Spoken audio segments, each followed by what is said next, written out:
요한계시록 22장 20절 21절 두 절만 다 같이 합독하겠습니다.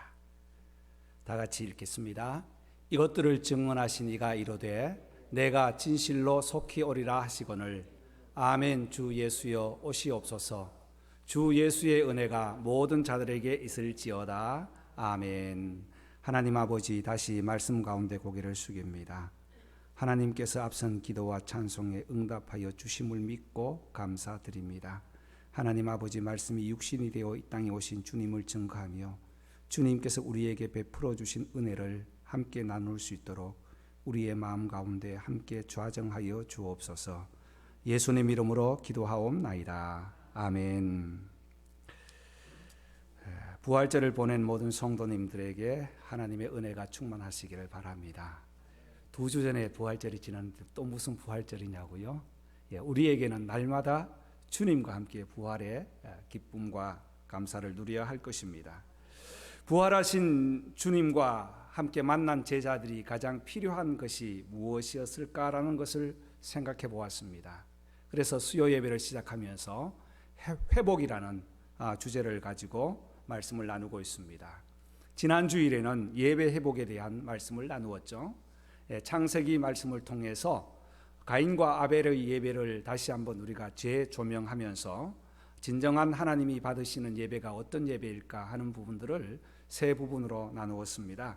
첫 번째는 바로 믿음이 있는 예배, 믿음으로 드려야 한다는 말씀을 드렸고, 두 번째는 하나님께서 베풀어 주신 은혜를 기억하면서, 늘 은혜를 기억하면서 제사를 드려야 한다. 그리고 제사의 제물이 중요했지만 아벨이 드렸던 그 제사, 가인과 함께 드렸던 제사는 번제가 아니라 민하였다. 올라가 아니라 민하였다. 감사제였다는 것을 보아서 감사제는 꼭 양이나 짐승으로 드리는 것이 아니고 곡물로도 가능했다. 그러나 하나님께서 받으시는 예배는 하나님께 예배를 드렸을 때에, 그리고 받지 않았을 때 그 가인의 상태를 보아서 생활의 예배가 정말 필요했다 하는 말씀을 드렸습니다.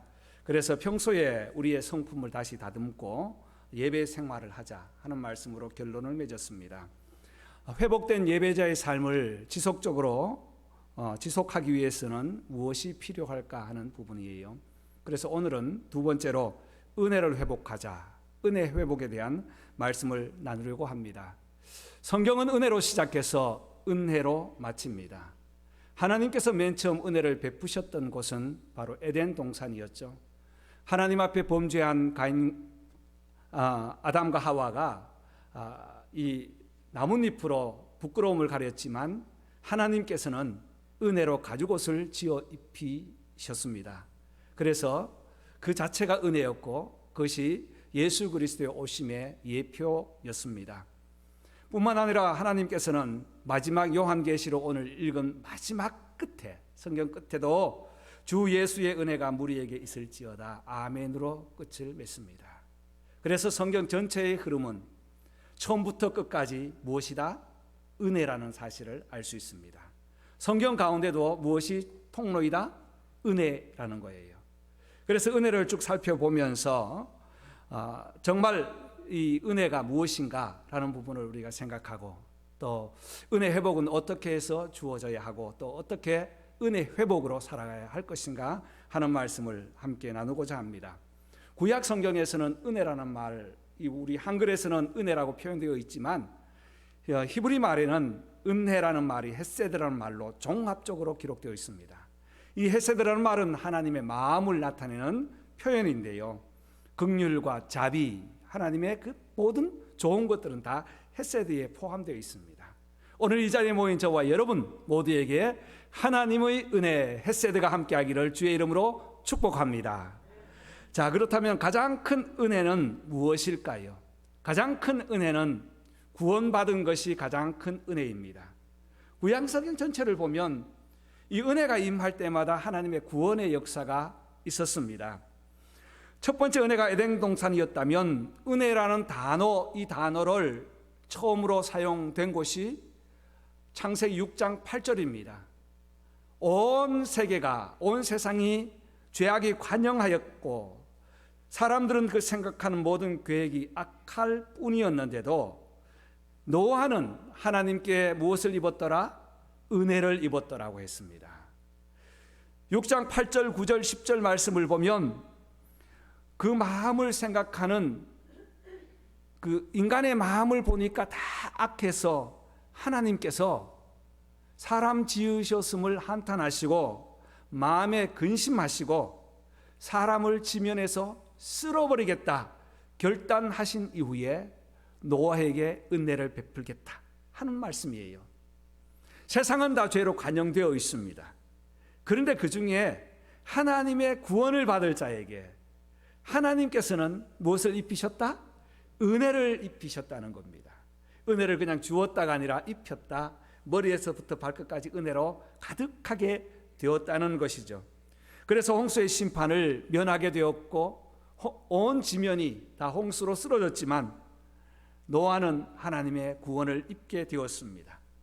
또 출애굽기에 보면 애굽 땅에서 고통의 나날 속에서 사내 아이가 태어나면 죽이라고 했는데 하나님께서는 산파들에게 무엇을 주셔서? 은혜를 주셨어. 산파들에게 은혜를 주셔서 아이가 태어나면 죽이라고 했는데 죽이지 않았습니다.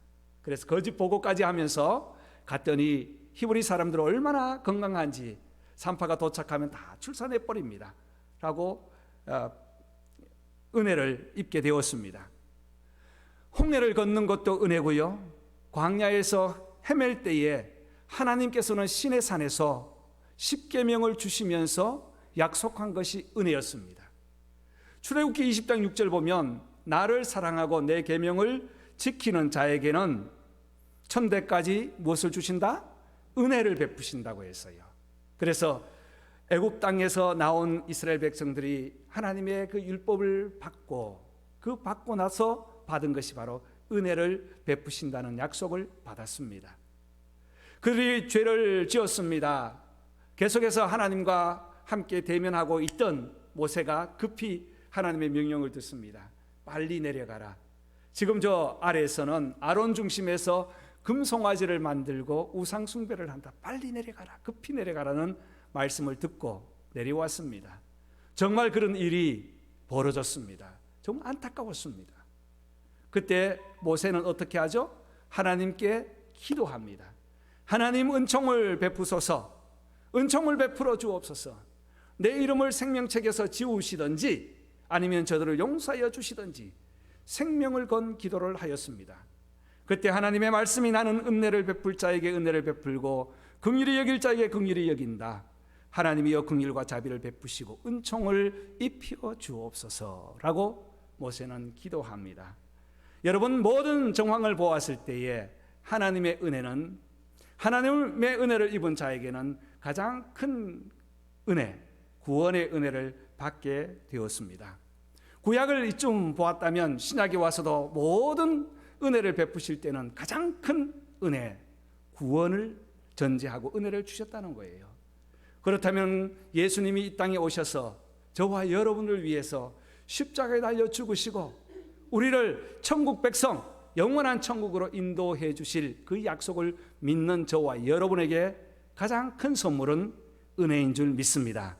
오늘도 은혜를 사모하고 은혜를 위하여 감사하면서 하나님께 영광 돌리는 저와 여러분 되시기를 주의 이름으로 소원합니다.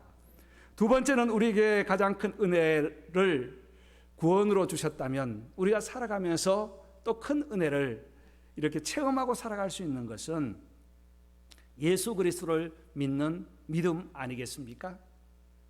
정말 예수 믿는다는 것이 얼마나 큰 은혜고 감사인지요. 죄와 사망에서 죽었던 우리를 구원하시려고 하나님은 독생자를 보내셨습니다. 예수님이 오실 때에, 이 땅에 오실 때부터 은혜가 임하였습니다. 그래서 잉태되었던 마리아에게 가브리엘은 은혜 받을 자여 평안할지어다 라고 누가복음 1장 28절에 말씀하죠. 은혜 받을 자여 평안할지어다. 그 말씀을 들은 마리아는 두려웠습니다. 그럴 때 또 다른 천사가 누가복음 1장 30절에 마리아여 무서워 말라 내 하나님께 은혜를 얻었느니라. 하나님의 은혜가 임하였다는 거예요. 가장 큰 은혜는 바로 예수 그리스도가 이 땅에 오심이었습니다. 저와 여러분이 예수님을 믿는다는 이 자체는 은혜 중에 은혜요. 이것을 지금 우리가 믿음으로 누리고 살아간다는 것은 더 큰 축복이고 은혜를 받은 선물이라고 표현할 수 있겠습니다. 예수님께서 자라시면서 은혜를 입었습니다. 누가복음 2장 40절 키가 자라며 강하여지고 지혜가 충만하여 하나님의 은혜가 그 위에 있더라. 어린 예수님, 세상 사람들과 동일하게 성장하시면서도 키가 자라며 강하여지고 지혜가 충만하여 하나님의 무엇이 임하였다? 은혜가 임하였다는 것입니다. 얼마나 큰 축복입니까? 그렇다면 예수님은 은혜의 주관자이시며 예수를 믿는 그 믿음은 은혜입니다. 이 믿음을 어떻게 우리가 간직해야 할까요? 이 믿음 또 이 은혜를, 이 은혜와 믿음이 고귀한 줄 알아야 하는 거예요. 그래서 에베소서 2장 5절에는 너희는 은혜로 구원을 받은 것이라고 합니다. 우리의 애씀과 우리의 노력이 아니라는 것이죠. 우리의 수고가 아니라는 것입니다. 사람들은 믿고 구원받았던 사실이 얼마나 귀하고 값진 것인지 잊어버리고 살 때가 많이 있습니다. 애쓰고 노력해서 예수를 믿는다면 거기에는 이윤이 창출될 것이고 또 거기에 노력의 대가에 따라서 믿음의 척도가 다르지만 우리는 하나님의 은혜로 우리가 믿게 되었고 하나님의 은혜로 예수 그리스도를 나의 구주로 고백하게 되었으니 얼마나 감사하겠습니까? 그래서 예수 믿다가 우리에게 참 힘들고 낙심된 일이 있을 때에 그 믿음을 은혜로 생각할 때 고귀하고 존귀하다는 사실을 마음속에 깨닫게 될 때에 우리는 다시 한번 감사하고 이것이 은혜인 줄 우리가 다시 한번 고백하게 되는 것입니다. 고린도후서 6장 1절과 2절 말씀에는 그렇게 말씀하시죠. 은혜를 헛되이 받지 말고 지금은 은혜 받을 만한 때라고 했습니다. 우리가 살아간다는 이 자체, 오늘 또 숨을 쉰다는 이 자체, 오늘 또 이 자리에 나왔다는 이 자체, 우리에게 하나님을 경배하고 찬양할 수 있다는 이 자체만으로도 하나님께 받은 은혜의 가장 존귀하고 고귀한 은혜인 줄 믿습니다.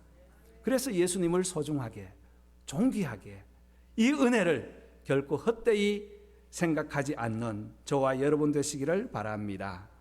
또한 이 믿음이 큰 은혜로 느껴질 때는 은혜를 사모하게 되어 있어요. 여러분, 믿음과 은혜는 떨어질 수 없는 관계입니다. 믿음은 강한데 은혜가 없다? 무엇인가나 언밸런스가 나는 거죠. 그래서 믿음이 있다면 우리에게도 하나님의 은혜의 주체가 되신 예수 그리스도가 중심이 되시고 또한 은혜를 사모하게 되어 있습니다. 우리가 잘 아는 신약성경을 가장 많이 기록한 사람이 누구예요? 바울이죠. 바울이 신약성경을 많이 기록했습니다. 반 정도를 기록하면서 이 신약성경에 기록된 그 서신을 쓸 때마다 마지막에는 꼭 은혜로 끝을 맺었습니다. 제가 설교를 준비하면서 하나하나 다 찾아보았어요. 고린도전서부터 시작해가지고 마지막 결론을 어떻게 했는가, 마지막 문단을 어떻게 했는가 성경을 넘겨가면서 찾아보았더니 다 은혜가 있을지어다 라고 축복으로 끝냈더라고요. 고린도전서 16장 24절에 예수 그리스도의 은혜가 너희에게 있을지어다. 고린도후서 13장 13절 주 예수 그리스도의 은혜와 하나님의 사랑과 성령의 교통하심이 너희 무리와 함께 있을지어다. 갈라디아서 6장 18절 형제들아 우리 주 예수 그리스도의 은혜가 너희 심령에 있을지어다. 아멘. 계속할까요? 에베소서 6장 24절 우리 주 예수 그리스도의 은혜가 변함없이 사랑하는 모든 자에게 있을지어다. 빌립보서 4장 23절 주 예수 그리스도의 은혜가 너희 심령에 있을지어다.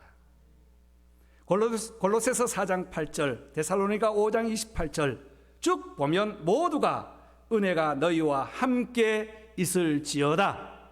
할렐루야. 이 선포로 끝까지 디도서 3장 15절까지 바울이 기록한 서신 마지막마다 우리 주 예수 그리스도의 은혜가 너희 심령과 함께 있을지어다 라고 끝을 맺었습니다. 여러분, 이 선포함이 오늘 이 시간 예배하는 저와 여러분에게도 함께 하시기를 주의 이름으로 축복합니다. 주 예수 그리스도의 은혜가 오늘 이 자리에 모인 여러분에게, 저에게 이제부터 영원토록 함께 있을지어다. 아멘. 이 아멘을 소망할 때 은혜를 사모하고 살아간다는 것입니다. 신약 성경 전체에 보면 은혜를 사모했습니다. 그래서 저와 여러분들도 은혜를 사모하고 은혜 받음을 존귀하게 소중하게 여기고 고백하면서 살아가자는 거예요. 예수님의 십자가의 죽으심에 그 십자가 아래까지 갔던 가장 젊었던 제자 요한이 반모섬에서 귀양살이하면서, 그 반모섬은 당시에 석수장이들로 위배시켰던 곳이었습니다. 그런데 가끔 정소리는 들렸는데 또 파도 소리가 들리는 어느 날 주의 음성을 듣고 장차 있을 일들을 쭉 기록하라고 다 정리하고 난 이후에 마지막 요한계시록 22장 21절에 성경의 마지막 결론, 마지막 마침표를 찍으면서도 주 예수의 은혜가 모든 자들에게 있을지어다. 아멘으로 끝을 맺었습니다. 여러분, 은혜는 하나님께서 거저주시는 축복입니다. 오늘도 저와 여러분들이 삶에 지치고 어렵고 힘들고 때로는 오해받고 오해하는 일도 있고 때로는 내가 가지고 있는 편견 때문에 섣불리 결정할 때도 있지만, 그때도 우리가 구할 것은 무엇입니까? 은혜인 줄 믿습니다. 오늘 또 우리가 함께 은혜를 구하고 은혜를 사모하는 저와 여러분 되시기를 바랍니다. 그렇다면 은혜를 지속하려면 어떻게 할까요? 하나님께서 이처럼 성경 전체에는 은혜를 우리에게 선포해 주셨는데, 이 받은 은혜, 앞으로 받을 은혜, 사모하는 은혜를 우리가 지속하기 위해서는 어떻게 해야 할까요? 오늘 예배를 준비하면서 지난 월요일부터 마이크 시스템을 좀 손봤습니다. 오늘 괜찮은 것 같아요. 그리고 이 모니터도 달고 뒤에도 확인하고 다 확인했습니다. 그런데 다 준비를 했는데 말이죠, 마지막 점검을 하고 오늘 3시경에 파워포인트를 다 켜니까 이게 안 뜨는 거예요. 얼마나 당황이 되겠습니까? 가장 먼저 생각나는 분이 누구일까요? 목사님께 전화를 드릴까 말까 혼자서 한참 고민을 했어요. 그래서 컴퓨터가 문제인가 프로젝터가 문제인가 고민을 하다가 컴퓨터에 다른 화면을 꽂아보니 컴퓨터는 문제 없는데 분명히 문제는 프로젝터다. 그래서 내려가지고 그 램프를 바꿔 끼웠더니 되더라고요. 얼마나 기쁜지 오늘 그래서 기쁨으로 예배를 드리게 된 것도 은혜인 줄 믿습니다. 우리가 살아가면서 이러한 순간순간에 일어나는 일들이 얼마나 많은지, 그런데 그 은혜들을 지속하기 위해서는 어떻게 해야 될까 하는 것입니다. 요즘은 이 마스크를 다 끼고 있기 때문에 사람들의 감정을 잘 모르겠어요. 눈만 이렇게 내고 있으니까 은혜를 받고 있는지 아멘을 하고 있는지, 어떨 때 눈만 이렇게 보고 있으면 좀 무서울 때도 있고요. 그런데 우리에게는 은혜를 사모하는 자에게는 그 마음에서 은혜가 넘친다는 거예요. 자, 그렇게 은혜를 지속하기 위해서는 먼저는 겸손한 마음을 가져야 합니다.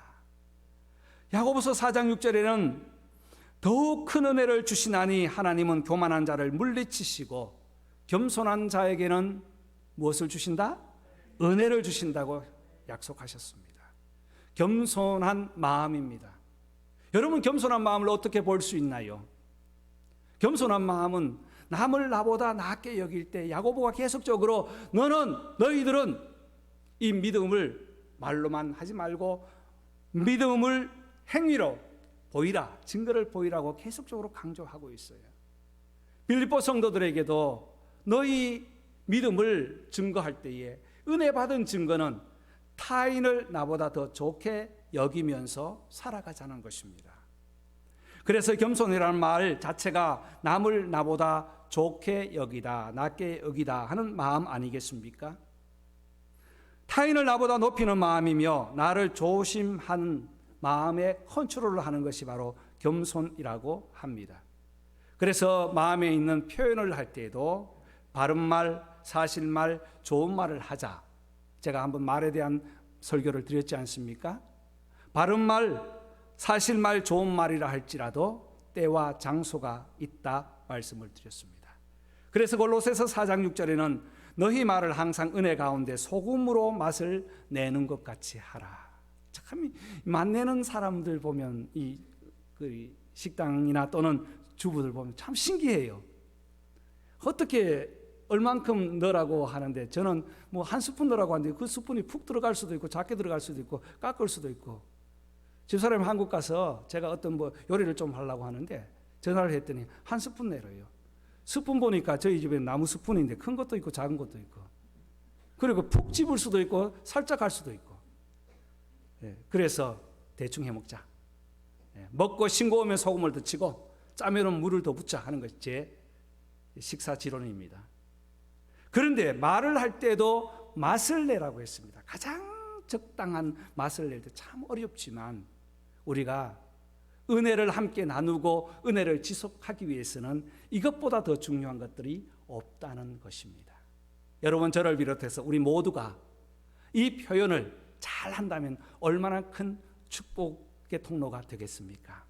아름다운 말로, 또한 섬기는 말로 3초만 생각하고 우리가 표현한다면 얼마나 더 아름다운 표현을 할 수 있을까라는 생각을 해봅니다. 또 하나는 은혜를 유지하기 위해서는 배려의 자세를 가져보자는 것입니다. 적용 부분에서 지난주에 말씀드렸습니다만 우리가 이제 성도들이 차츰차츰 더 올 때에 어떻게 배려를 할까 말씀을 드렸지 않습니까?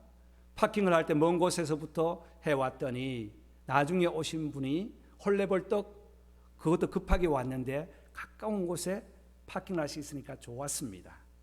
그런데 본당에 들어와서 보니까 앉을 데가 없는 거예요. 다 이렇게 표시된 데는 다 미리 앉아 있고, 그래서 우왕좌왕하고 왔다 갔다 할 때 앞에서 볼 때는 참 안타깝고 긴장됩니다. 그래서 안내하시는 분들이 잘 안내를 해 주시고 계시는데 우리가 이 은혜를 함께 유지하기 위해서는 우리의 가지고 있는 고정관념이나 생각들을 조금 내려놓는 것도 필요하지 않을까? 여러분에게 제안을 드립니다. 우리가 함께 표시되어 있는 자리가 있을지라도 이제 부부는 같이 앉으셔도 됩니다. 우리 황 권사님, 황 장로님 같이 앉으셔도 돼요. 뒤에 황 장로님, 황 권사님 같이 앉으셔도 됩니다. 혹시 서성대고 왔는데 뭐 이렇게 느낌이 있지 않습니까? 그러면 빨리 그 자리를 일어나서 비켜준다면, 그것도 젊은 분이 왔는데 연세 드신 분이 일어나서 비켜준다면 얼마나 황송하고 얼마나 감사하겠습니까? 아, 이 교회는 정말 은혜롭구나. 만약에 비킬 장소가 없다면, 비켜줄 장소가 없다면 그 자리를 양보하고 차라리 표시가 없는 곳에 내가 앉고 그 자리를 내어준다면 작은 사소한 배려이지만 이것이 받는 입장에서는 큰 기쁨과 감사로 느껴지지 않을까 생각해 봅니다. 사랑하는 성도 여러분, 우리 모두가 은혜를 사모하시기를 바랍니다. 은혜를 나누시기를 바랍니다. 은혜를 지속할 수 있도록 겸손한 마음과 배려하는 자세를 가져봅시다. 오늘 한번 연습을 해볼까요? 보통 수요일은 막 연습하거든요. 일어나가지고 같이 앉아가 보시기도 하시고, 또 뒤에 앞에는 그래도 좀 훌렁한데 뒤에는 막 사이사이에 앉는 경향이 있습니다. 이번 주일부터 우리가 이거 작은 것부터 한번 실천해 보면 어떨까? 그러면 나 은혜가 임하고 이웃들에게, 타인에게 은혜가 주어지고 우리 교회는 은혜가 회복되고 우리 모두는 은혜의 도가니로 하나님의 축복의 장소로 초청이 되지 않겠습니까? 사랑하는 성도 여러분, 하나님께서는 우리에게 은혜 받기를 원하시고 하나님은 은혜 주시기를 원하십니다. 은혜는 가장 고귀함을 인정하시고 사모하십시오. 받은 은혜 소홀히 하지 마십시다. 그리고 작은 일에 배려할 때에 우리에게는 은혜를 지속하는 축복이 있게 될 것입니다. 우리가 함께 은혜 주십시오라고 다 같이 한번 이 은혜, 이 주제를 가지고 잠시 기도하고 마치도록 하겠습니다. 다 같이 기도했으면 좋겠습니다. 하나님, 나에게 은혜가 필요합니다. 하나님, 은혜 받기를 원합니다. 은혜로 충만한 삶을 살기를 원합니다. 내가 은혜 받으면 나를 돌아보게 하시고, 내가 은혜 받으면 타인이 감사를 누리게 될 텐데, 하나님, 나는 감사를 받기를 원하는데 은혜 베풀기를 거절했던 부분은 없는지 다시 한번 우리가 돌아보면서, 하나님, 우리 켄트 교회가 은혜 충만한 교회, 은혜 회복되는 교회, 은혜가 넘치는 교회가 되게 하옵소서라고 다 같이 한번 기도하겠습니다.